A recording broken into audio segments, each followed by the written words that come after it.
Et si une simple séquence de 2 minutes suffisait à renverser des décennies d'espionnage silencieux et d'humiliation numérique? Imaginez, un soir ordinaire sur la télévision nationale burkinabé, une vidéo brute, sans montage, sans commentaire, sans musique, 2 minutes d'images en haute définition, filmées à Dakar, qui allaient bouleverser l'ordre établi et faire trembler les fondations des alliances traditionnelles. Dans cette vidéo, on reconnaît sans difficulté des techniciens français et israéliens, vêtus en civil, badges visibles, franchissant les portes d'un centre de données dernier cri. Ils manipulent des dossiers ultra sensibles, stratégie militaire, plan de défense, réseau de communication crypté du Burkina Faso et de l'alliance AES. Rien n'a été laissé au hasard. Tout est exposé sous l'œil implacable de caméras de surveillance, jusqu'alors invisibles pour les suspects. Rien ne vient distraire le spectateur de la gravité de la scène. Pas de voix off, pas de bande-son dramatique, pas d'effet. Seule la force des faits, capturée en direct, sans fioriture. Puis, soudain, le président Traoré apparaît à l'écran. Son visage ferme, sa posture droite, son ton posé tranche avec l'agitation que l'on imagine derrière les écrans du monde entier. Il ne menace personne, ne crie pas à la trahison, ne s'abaisse pas à l'invective. Il prononce quelques phrases, sobres mais lourdes de sens. Le Burkina Faso a tout orchestré, tout surveillé depuis le premier jour. Quelques mots, débités calmement, ont suffi à faire basculer l'équilibre diplomatique mondial. Dans le pays, le silence s'abat, d'abord incrédule, puis chargé d'une fierté contenue. À l'étranger, dans les salles de crise des grandes capitales, c'est la panique qui domine. Non seulement une opération d'espionnage massive et c'est démasquée, mais c'est un système entier de contrôle numérique étranger qui est mis à nu, preuve après preuve, sans possibilité de nier l'évidence. Ce choc rappelle d'autres moments historiques où une vérité, une fois exposée, ne pouvait plus être étouffée. Pensons au scandale du Watergate dans les années 70, lorsque des enregistrements audio ont fait vaciller la présidence des États-Unis. Ou, plus récemment, aux révélations d'Edward Snowden en 2013, qui ont exposé l'ampleur de la surveillance américaine sur la planète. Dans ces cas, comme pour le Burkina Faso, c'est la transparence, imposée par la preuve, qui change la donne et force chacun à redéfinir ses alliances et ses stratégies. Avant cette nuit-là, beaucoup considéraient les États africains comme incapables de déjouer les réseaux d'espionnage sophistiqués des grandes puissances. On se souvenait des années de la guerre froide, où l'Afrique servait souvent de terrain de jeu, de laboratoire ou de champ de bataille pour les services de secret étrangers. Pourtant, en 2 minutes, ce préjugé s'effondre. La crédibilité des puissances occidentales se fissure, celle du Burkina Faso et de ses alliés s'affirme. C'est comme en 1960, quand les indépendances africaines ont bouleversé le monde colonial, l'Afrique impose ici une rupture, mais cette fois dans l'arène numérique. Ce qui se joue dépasse largement un incident de cybersécurité. Il s'agit de la souveraineté numérique d'un continent, de sa capacité à défendre ses intérêts stratégiques, à imposer le respect et à façonner son destin technologique. Laisser passer cette attaque, ce serait accepter la surveillance permanente, la dépendance et, à terme, l'effacement culturel et économique. En revanche, gagner cette bataille, c'est ouvrir une ère d'indépendance nouvelle, d'influence accrue et de leadership africain sur des questions qui engagent le futur de l'humanité tout entière. Mais comment le piège s'est-il refermé sur les espions ? Pourquoi cette opération, là où tant d'autres ont échoué auparavant, a-t-elle pu aboutir à une telle démonstration de force ? Pour le comprendre, il faut remonter au jour où tout a commencé, à Dakar, et analyser chaque étape du piège numérique qui a transformé un cadeau technologique en un cheval de Troie, puis en une arme de riposte massive.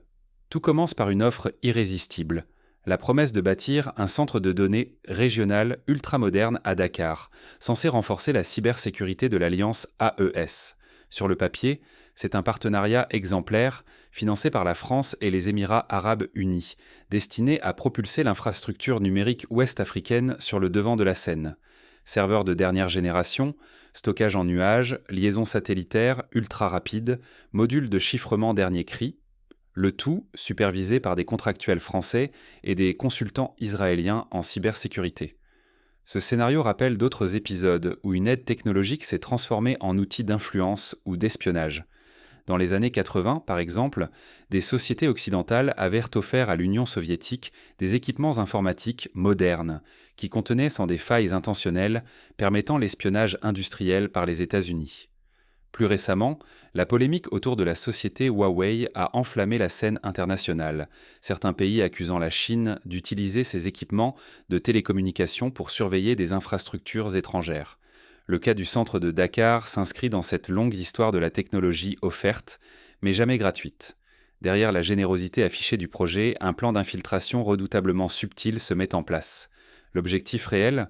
Installer des portes dérobées, surveiller en temps réel les communications sensibles, obtenir un accès privilégié aux données stratégiques de toute la région. L'assistance technique, le transfert de compétences, la coopération, tout cela n'est que façade. Comme souvent dans l'histoire, la frontière entre échange et domination se brouille. Mais cette fois-ci, le Burkina Faso n'est pas dupe. Le président Traoré, lucide sur les dangers, accepte le projet à une condition non négociable, la souveraineté technique absolue. Aucun composant, aucune ligne de code, aucun flux réseau ne sera validé sans un contrôle total par l'équipe AES. Officiellement, on parle d'égalité des partenaires. En coulisses, c'est la défiance, la surveillance réciproque, la préparation à une confrontation invisible. Ce que les conseillers étrangers ignorent, c'est que l'équipe burkinabé, elle, prépare déjà sa riposte. À Ouagadougou, des ingénieurs mettent en place un réseau miroir, capable de répliquer chaque serveur, chaque terminal, chaque branchement. Un double numérique du centre de Dakar naît dans le secret. Il crée un environnement factice, une simulation complète. Faux courriel, fausse chaîne de commandement, l'heure de communication militaire. Tout paraît authentique, mais rien n'est réel. Cette stratégie s'inspire des techniques de honeypot utilisées par les experts en cybersécurité du monde entier pour piéger les hackers. Mais ici, l'échelle et la sophistication dépassent tout ce qui a été fait auparavant sur le continent africain. Chaque tentative d'extraction de données est surveillée, tracée, disséquée. Persuadés de naviguer en terrain conquis, les agents étrangers scannent, interrogent, fouillent, sans jamais deviner qu'ils évoluent dans un décor d'ombre. Les exemples historiques abondent où des opérations de double jeu ont permis de déjouer des adversaires bien plus puissants. Durant la Seconde Guerre mondiale, les Alliés avaient mis en place des réseaux de désinformation comme l'opération Fortitude, qui a trompé l'état-major allemand sur le lieu du débarquement en Normandie. Le Burkina Faso, à sa façon, réinvente cette logique de tromperie stratégique, mais dans le cyberespace. Chaque accès, chaque requête, chaque téléchargement des agents étrangers est intercepté en temps réel par les analystes de Ouagadougou. Chaque geste devient une preuve, chaque clic une confession. À mesure que les semaines passent, les preuves s'accumulent. Journaux de connexion, vidéos de surveillance, identités croisées par biométrie, enregistrements d'échanges chiffrés, traçage des communications entre Dakar, Paris et Tel Aviv. Même les appareils utilisés sont identifiés, consignés, sécurisés avec une rigueur digne des plus grands laboratoires de forensique numérique. Fermer les yeux sur la duplicité, ce serait risquer bien plus qu'une fuite de données. Il s'agit de défendre la souveraineté régionale, d'empêcher une recolonisation numérique, de protéger l'avenir technologique du continent. Ce n'est plus seulement une question de cybersécurité, mais une lutte pour la dignité collective. Mais la vraie bataille ne se joue pas dans les machines. Elle commence dans la patience stratégique, dans l'attente du moment où l'adversaire s'exposera pleinement. Cette patience rappelle celle des échecs, où il faut parfois sacrifier une pièce pour piéger le roi. Pour l'équipe de Traoré, il fallait attendre l'instant où les espions s'engageraient sans retour. Dans le silence feutré du centre de Dakar, le piège se referme. Depuis plusieurs semaines, les équipes burkinabées observent la progression méthodique des intrus. Installation de portes dérobées, extraction discrète, requêtes masquées sous de faux audits techniques. Rien n'échappe à leur vigilance. Chaque connexion, chaque accès, chaque trace numérique est capturée, analysée, archivée. Cette collecte de preuves n'est pas une simple routine, c'est une opération chirurgicale. L'équipe met en place des procédures dignes des meilleures agences de renseignement. Synchronisation des horodatages, recoupement biométrique, analyse croisée avec des partenaires africains et internationaux. Des experts juridiques se sont mobilisés pour valider chaque élément, anticiper toute contestation sur la scène mondiale. À ce stade, le Burkina Faso aurait pu choisir la discrétion, expulser quelques techniciens, déposer une plainte, négocier à huis clos. Beaucoup de pays, dans des situations comparables, ont opté pour cette voie, parfois sous la pression ou par crainte de représailles économiques ou diplomatiques. Mais Traoré choisit l'option la plus risquée, la transparence totale. Il décide de tout révéler, publiquement, brisant le cycle du déni et de l'impunité. C'est un pari colossal. Exposer ainsi des puissances étrangères, c'est s'exposer à des représailles, à une campagne mondiale de désinformation, à l'isolement diplomatique. Mais c'est aussi miser sur une nouvelle autorité morale et technique, affirmer une souveraineté qui ne se négocie plus. Pour sécuriser la diffusion, une équipe dédiée met en place des serveurs indépendants, des transmissions chiffrées, des sauvegardes hors ligne. Toute tentative de sabotage est anticipée. Les vidéos sont diffusées sans montage, sans effet, sans ambiguïté. La clarté de la preuve prime sur la mise en scène. Ce soir-là, la vidéo surgit à la télévision, sans préambule. La stupeur traverse le continent, des familles entières, des étudiants, des militaires, des responsables politiques. Tous réalisent, en direct, l'ampleur de l'affaire. Les regards se tournent vers Ouagadougou, où se joue désormais la riposte. Le Burkina Faso n'est plus un spectateur, mais un acteur central du nouvel ordre numérique mondial. Ce choc initial n'est pourtant qu'un début. Déjà dans l'ombre, la riposte occidentale s'organise. Les stratèges de la communication préparent pour la contre-attaque, campagne de dénigrement, accusations de manipulation, menaces économiques. La guerre de l'information s'annonce plus féroce encore que celle des codes informatiques.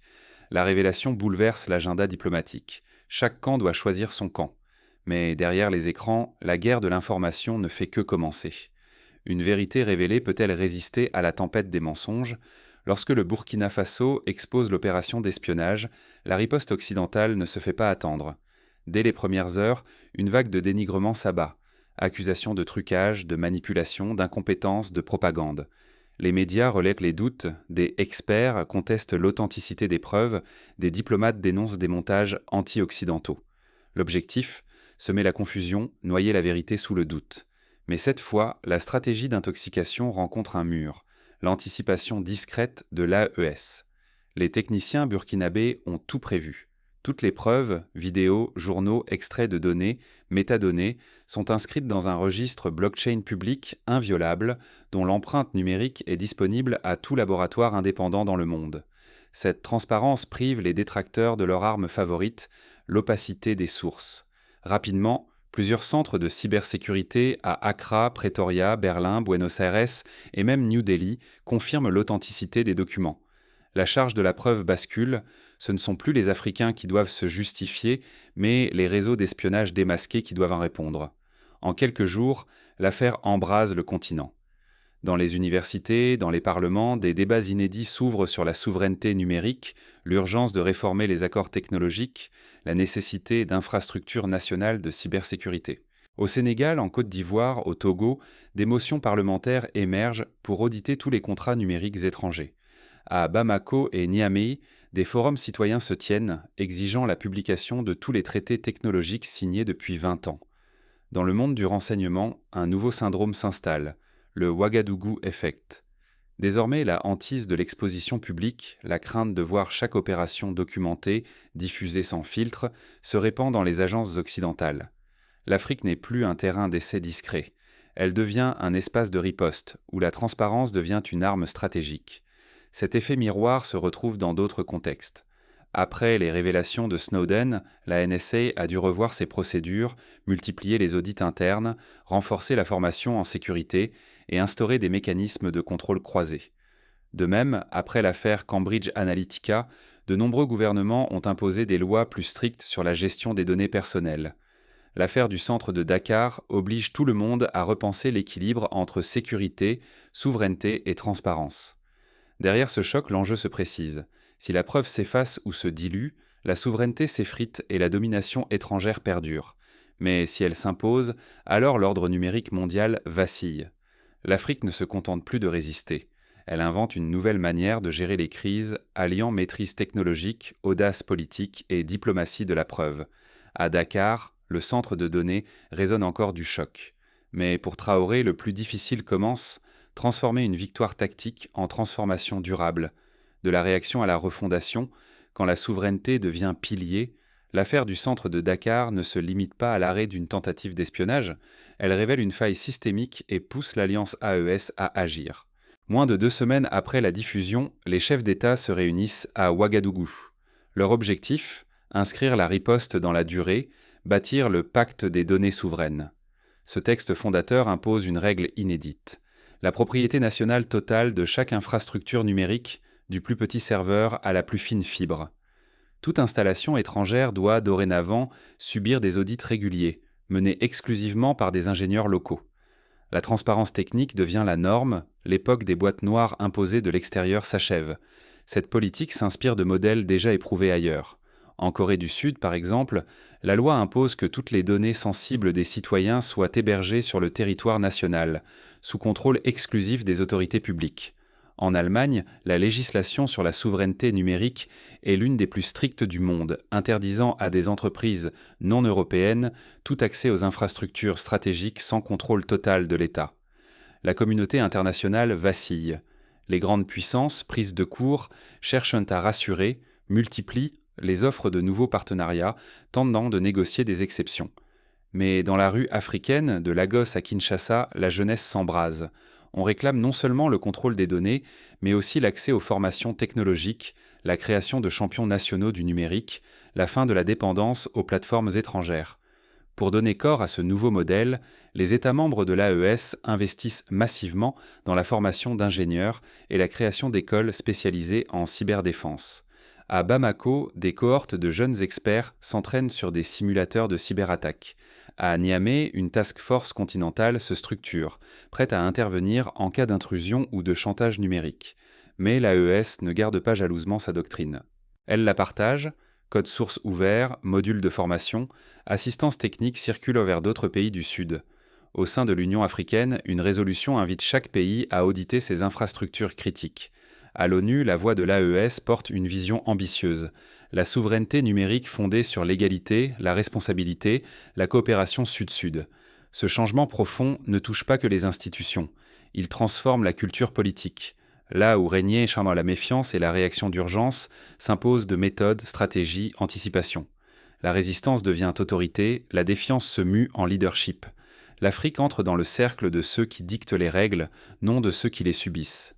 Pour éviter que l'élan ne retombe, des initiatives concrètes voient le jour. Création de standards africains de cybersécurité, organisation de hackathons panafricains, lancement de fonds d'investissement dédiés à l'innovation locale. Des plateformes open source sont développées, adaptées aux besoins des administrations africaines, et des alliances de recherche sont nouées avec des universités asiatiques et sud-américaines. Pourtant, le danger rôde. Si la dynamique s'essouffle, la dépendance menace de reprendre ses droits. Mais si la dynamique s'ancre, l'Afrique façonnera, dès aujourd'hui, son propre destin numérique. Comme le Japon l'a fait à la fin du XIXe siècle avec la révolution Meiji ou la Corée du Sud dans les années 80, le continent a l'opportunité de prendre en main sa modernisation et de devenir un exportateur de solutions, non plus un simple client. Les prochaines semaines seront décisives. Le pacte des données souveraines sera-t-il un simple sursaut ou bien le socle durable d'une nouvelle ère? Tout dépendra de la capacité à maintenir la pression, à innover, à fédérer. Le pouvoir véritable ne réside pas dans la technologie elle-même, mais dans la volonté de quitter le rôle de spectateur pour devenir acteur de son destin. À Dakar, le Burkina Faso n'a pas simplement déjoué une opération d'espionnage mondial. Il a brisé l'invisibilité imposée, révélant au grand jour la mécanique de l'impunité numérique globale. Pour la première fois, une nation africaine a utilisé la transparence radicale comme arme. Cette décision n'est pas un geste défensif, mais un acte d'indépendance forgé par l'audace et la maîtrise technique. Le précédent est posé. Chaque citoyen peut s'en inspirer. Agir, c'est refuser de disparaître dans la marge. C'est décider d'être reconnu, entendu, suivi. Ce combat n'est plus seulement celui du Burkina Faso. Il ouvre la voie à tout un continent, à chaque nation qui refuse de n'être qu'une zone de transit ou de consommation numérique. Prendre part, c'est commencer là où l'on est, avec ce que l'on possède, en rejetant la fatalité. La souveraineté numérique n'est pas un privilège réservé aux grandes puissances. C'est un droit, mais aussi une responsabilité collective. Aujourd'hui, le précédent est posé. La véritable question n'est plus de savoir si c'est possible, mais qui osera franchir ce seuil à son tour. Car au-delà du choc, au-delà de la riposte, ce sont les règles du jeu mondial qui viennent d'être réécrites. Et cette fois, l'Afrique tient la plume.